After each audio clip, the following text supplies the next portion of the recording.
Hi, it's Lou Brown. I'm back with another of my 101 cash flow accelerators where you can separate yourself from being just a landlord into housing provider, an affordable housing provider, in fact, a certified affordable housing provider. One of the things that I teach you to do in this particular segment is to separate your documentation. So in other words, we're entering into two different agreements. If we're going to do a lease with the option to buy, you've got a lease, you've got what we call our standard rental agreement, and that covers the relationship that we have with them as an occupant of the property. Separately, they're going to purchase another thing called an option to buy. And that option to purchase is going to give them the right to purchase that property within a designated period of time with a certain requirements within that. And as a result of them agreeing to that separate agreement, they now have that option to purchase the property.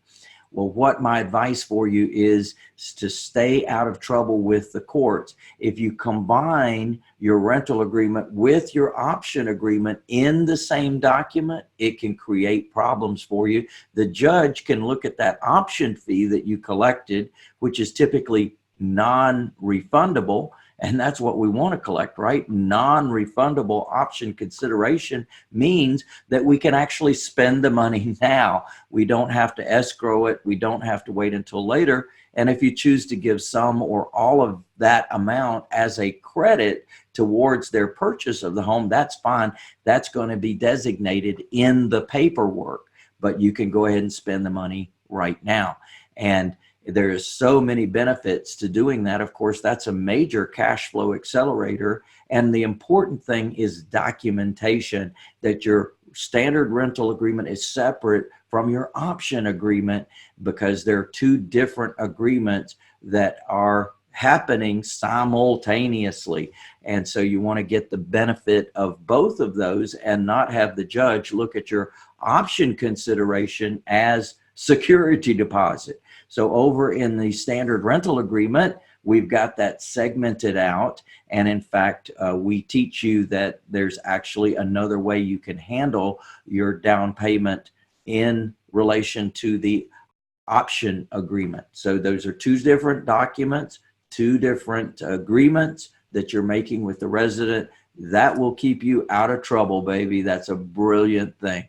So hopefully this has been of benefit to you. Like it, love it, share it, and do subscribe. Thanks so much for joining me. If you want to learn more about options, you can definitely do that at my lease options course, streetsmartinvestor.com.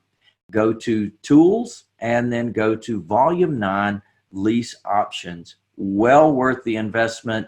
Get the 6 CDs, get the forms disc with all of the forms for both buying and selling using the lease with the option to buy technique.